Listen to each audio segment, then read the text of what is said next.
Olá, hoje nós vamos falar a respeito do procedimento do Tribunal do Júri, que é majoritariamente um procedimento especial.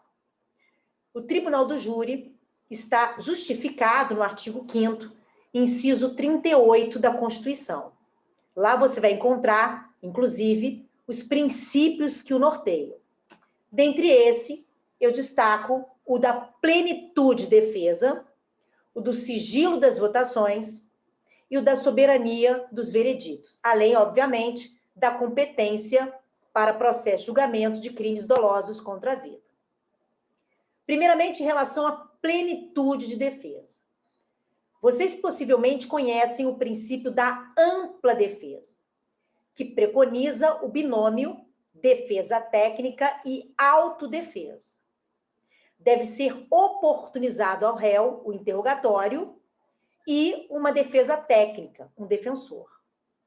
O defensor vai utilizar de argumentos técnicos jurídicos para buscar o que for melhor para o cliente ou para o assistido. No Tribunal do Júri, quem vai proferir a decisão, quem vai julgar o réu, é o conselho de sentença, formado por 7 pessoas do povo, que não necessariamente conhecem a legislação. Por isso, é possível, no Tribunal do Júri, uma defesa mais plena, no sentido de ser possível utilizar de argumentos atécnicos, metajurídicos, como, por exemplo, culturais, científicos. Então, no Tribunal do Júri, por termos ali 7 pessoas do povo, que não são necessariamente conhecedores da legislação, é possível uma plenitude de defesa, uma defesa que vai além de uma defesa técnica.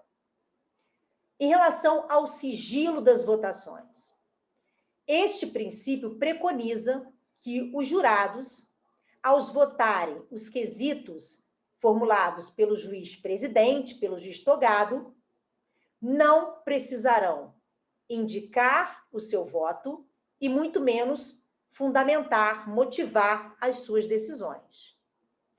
O sigilo da votação, ele é garantido quando, ao final de cada quesito, após cada jurado depositar a cédula com a palavra sim ou com a palavra não dentro da urna, a contagem dessas cédulas serem sempre por maioria e não por unanimidade. Então, por exemplo, uma das perguntas que o juiz togado fará para os jurados na sala secreta, no final da sessão de julgamento, da sessão plenária, é se eles absolvem o réu.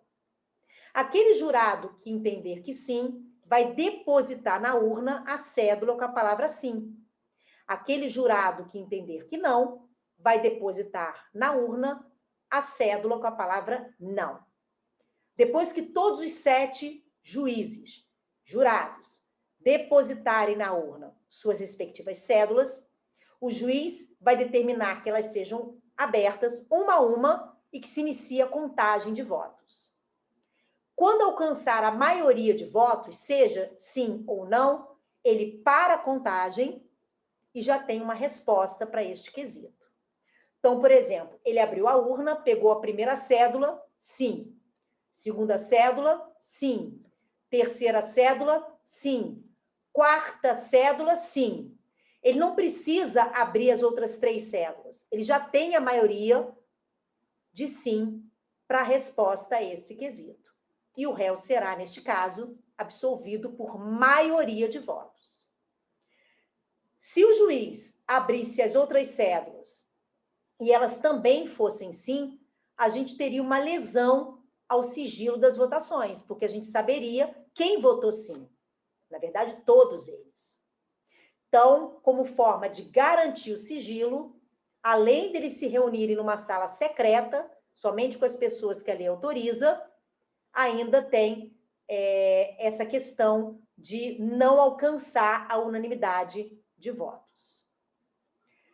Soberania dos vereditos. O veredito do Tribunal do Júri, ele é soberano, sim.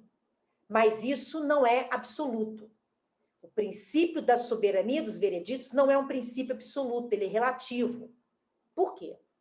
Porque, excepcionalmente, caberá recurso da sentença proferida pelo Conselho de Sentença pelos 7 jurados. O artigo 593, inciso 3 do CPP, traz um rol taxativo, números clausos, de hipóteses limitadas de apelação da sentença proferida pelo júri.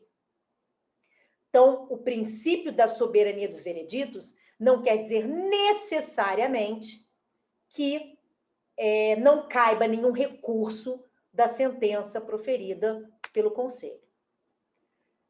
Cabe recurso de forma mais restrita, mas cabe, por isso que o princípio não é absoluto. Voltando um pouquinho no princípio da plenitude de defesa, recentemente, vocês devem ter observado nas redes sociais, na mídia, uma discussão que retornou ao STF sobre a alegação da legítima defesa da honra nos crimes de feminicídio. Legítima defesa da honra não tem amparo legal. É um argumento metajurídico, mas que pode convencer o jurado a absolver o réu. Este mecanismo de convencer o réu de que a vítima, entre aspas, mereceu morrer, é um argumento metajurídico que nasce da plenitude de defesa. O problema é que, ao admitir que o réu possa ser absolvido por ter supostamente agido em legítima defesa da honra, lesa direitos fundamentais, lesa o próprio princípio da dignidade da pessoa humana, no caso da mulher vítima do feminicídio. Por isso, tanta repercussão contrária à possibilidade de um réu ser absolvido. O STF vai decidir se efetivamente os jurados podem absolver com base nessa tese metajurídica da legítima defesa da honra, e particularmente eu acredito que eles vão decidir que não é possível, que não será admitido esse argumento metajurídico, mesmo havendo no júri plenitude de defesa. Por fim, mas não menos importante, o tribunal do júri tem competência para processar e julgar crimes dolosos contra a vida. Os crimes dolosos contra a vida estão tipificados no capítulo 1 do título 1 da parte especial do Código Penal. Vai do artigo 121 a 127. Homicídio doloso, instigação, induzimento e auxílio ao suicídio, infanticídio e aborto. Em relação à instigação, induzimento e auxílio à automutilação, que foi acrescido ao artigo 122 do Código Penal, há controvérsia se ele iria ou não a júri popular. Numa interpretação topográfica, a instigação, induzimento e auxílio à automutilação está dentro do capítulo que trata dos crimes contra a vida, e é um crime doloso. Entretanto, não há nesta conduta de instigar, induzir e auxiliar outrem à automutilação o dolo de matar. Por essa razão, há quem entenda que, mesmo que topograficamente esteja dentro do capítulo que trata dos crimes contra a vida, não seria da competência do tribunal do júri pela ausência de dolo no resultado morte. Quais são as características principais do tribunal do júri? Primeiramente, o tribunal do júri ele tem uma formação heterogênea. Nós vamos ter um juiz togado, um juiz de direito e pessoas do povo formando o tribunal do júri e o conselho de sentença. Uma organização horizontal, no sentido de que não existe hierarquia entre o juiz de direito, o juiz togado, e os jurados, que formam o conselho de sentença, todos ali são juízes. Entretanto, o conselho de sentença é um órgão temporário, aquelas pessoas não são juízes, elas estão juízes no momento em que formam, são intimadas para comparecer na sessão de julgamento e formam o conselho de sentença, e a característica de ser um colegiado que vai decidir pela maioria se absolve ou se condena o réu. O procedimento tribunal do júri, ele é um procedimento bifásico. Até 2011, salvo engano, nós tínhamos um procedimento do júri dividido em 3 fases. Com a reforma processual penal, na época, o procedimento do júri se tornou um procedimento mais enxuto. E, por essa razão, passou a ter somente 2 fases. A primeira fase é o que a gente chama de iudicio accusationis, juízo de acusação, de admissibilidade ou sumário de culpa.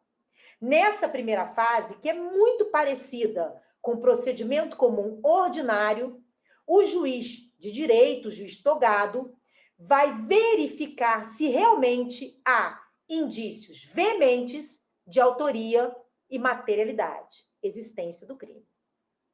Se ao final da primeira fase o juiz se convencer de que efetivamente o réu ele tem ali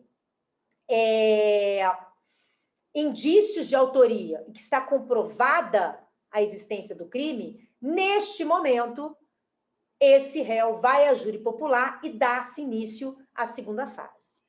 A segunda fase é o juízo da causa, é o juízo que vai discutir o mérito, se efetivamente temos ali um réu que merece a condenação ou a absolvição. Sendo assim, na segunda fase, então, a gente vai ter efetivamente o julgamento pelo conselho de sentença. Mas antes de mandar o réu a júri popular, a lei prevê essa primeira fase para que se verifique efetivamente se havia indícios veementes de autoria e materialidade. Então, vamos à primeira fase. Como eu disse, a primeira fase ela é muito parecida com o procedimento comum ordinário. E como todo e qualquer procedimento, se inicia com o oferecimento de uma peça acusatória. Como o tribunal do júri é competente para julgar os crimes dolosos contra a vida, em regra, a peça acusatória aqui será a denúncia do Ministério Público. Entretanto, podemos vislumbrar, sim, queixa-crime no procedimento do júri. Por exemplo, quando houver conexão do crime doloso contra a vida com um crime que não é doloso contra a vida e a lei prevê como sendo de ação penal de natureza privada. No procedimento do júri, é possível que a gente tenha crimes que não são dolosos contra a vida quando forem conexos ou continente com o crime doloso contra a vida. E se esse crime não doloso contra a vida for de ação penal privada, nós vamos ter, além da denúncia do Ministério Público, uma queixa-crime.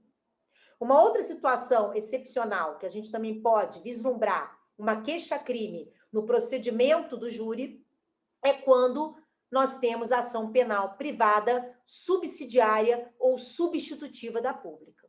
No caso da inércia do Ministério Público no prazo da denúncia, o ofendido passa a ter legitimidade subsidiária para propor a ação penal, impetrando a queixa-crime. Bom, oferecida a peça acusatória, o juiz vai decidir se rejeita ou se recebe, com base no artigo 395 do CPP. Se rejeitar, cabe recurso em sentido estrito, com base no artigo 581, inciso 1 do CPP. Se receber, não cabe recurso, podendo a defesa impetrar uma ação de habeas corpus no modelo trancativo. Uma vez recebida a peça acusatória, o juiz determina a citação do réu. Citado o réu, ele tem 10 dias para responder à acusação. Até esse momento, o procedimento do Tribunal do Júri, essa primeira fase, é idêntica ao procedimento comum ordinário. A partir da resposta à acusação é que a gente começa a ter algumas peculiaridades. Respondida a acusação terá 5 dias para pedir diligências e apresentar a réplica. Isso não tem no procedimento comum ordinário, nem no comum sumário. Após apresentada a réplica, discute-se se seria possível o juiz absolver o réu sumariamente com base no artigo 397 do CPP.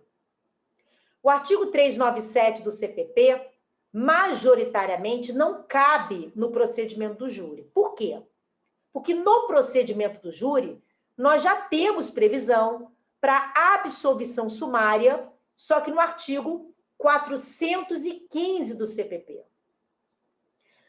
Então, após a réplica, o juiz vai marcar a audiência de instrução. Majoritariamente, ele não vai observar o 397, por quê? Porque ao final da primeira fase, após as alegações finais, uma das decisões possíveis é a absolvição sumária, só que com base no 415 do CPP. Então, não teria por que, no mesmo procedimento, ter duas absolvições sumárias, duas possibilidades do juiz absolver o réu sumariamente. Entretanto, minoritariamente, há uma corrente que entende que pode se aplicar por analogia o 397. Então, após a réplica, o juiz poderia sim, com base no 397, absolver o réu sumariamente.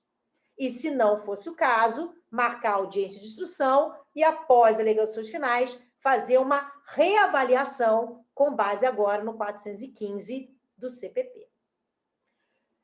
A audiência de instrução, ela não é uma AIJ nesse caso. Não é uma audiência de instrução e julgamento. É uma audiência onde o juiz togado, o juiz vai analisar as provas, analisar as testemunhas, interrogar o réu, para verificar se vai levar esse réu a júri popular ou não. Então, não é propriamente uma audiência de instrução e julgamento, e sim uma audiência de instrução, uma AI. Ao final dessa audiência de instrução, que tem como base o artigo 411 do CPP, que é bem semelhante com o 400 do CPP, lá no procedimento comum ordinário, temos as alegações finais orais.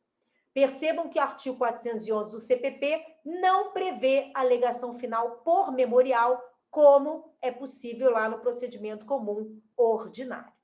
Entretanto, se o juiz determinar que ela seja feita por memorial, a priori não geraria nenhum tipo de prejuízo para as partes. Ao final, após as alegações finais, o juiz vai proferir uma decisão, que pode ser pronunciar o réu, impronunciar o réu, absolver sumariamente ou desclassificar. A pronúncia, prevista no artigo 413 do CPP, vai acontecer quando o juiz se convencer de que há efetivamente indícios de autoria, indícios veementes de autoria e materialidade. Ao pronunciar o réu, o juiz está dando início à segunda fase do procedimento bifásico do tribunal do júri. A pronúncia não é tecnicamente uma sentença, porque ela não põe termo ao processo. É bem verdade que ela põe termo à primeira fase, mas dá início à segunda. Então, ela tem natureza jurídica de decisão interlocutória de natureza mista. Por sua vez, se o juiz se convencer de que não há indício de autoria, de que não há materialidade, provas de materialidade suficiente, robusta, ele vai impronunciar o réu. Muito cuidado que, ao impronunciar o réu, ele não está dizendo que o réu é inocente ou que não houve crime, e sim que não há indícios veementes. Sendo assim, com a impronúncia, o processo se extingue e nada impede uma nova denúncia, uma nova ação penal, desde que surja uma prova nova. No caso da impronúncia, nós não temos ali a absolvição do réu. Por isso, a possibilidade de uma nova ação penal, mediante provas novas, obviamente, se o crime não tiver prescrito. A impronúncia põe termo ao processo. Por essa razão, tem natureza jurídica de sentença. Da pronúncia, cabe recurso em sentido estrito, com base no artigo 581, inciso 4 do CPP. Da impronúncia, cabe apelação, com base no artigo 416 do CPP. No caso da pronúncia, havendo recurso, se o Tribunal de Justiça ou o Tribunal Regional Federal, se a segunda instância entender que houve um equívoco do juízo de primeira instância, que o réu não deveria ter sido pronunciado, ocorrerá o fenômeno da despronúncia. Então, a despronúncia ela pode acontecer em segunda instância quando há recurso em relação à pronúncia do réu. A absolvição sumária do 415, ela só será possível se o juiz estiver 100% convencido da inocência do réu. Se o juiz estiver 99% convencido, não só da inocência, mas de qualquer uma das hipóteses do 415 do CPP, e com 1% de dúvida, ele não deve absolver sumariamente, e sim pronunciar o réu. Bom, nós vamos ficar por aqui. Na próxima aula, eu vou dar continuidade ao estudo do procedimento tribunal do júri, eu vou dar continuidade às hipóteses de decisão, inclusive vou voltar na absolvição sumária e falar principalmente do parágrafo único. Até lá!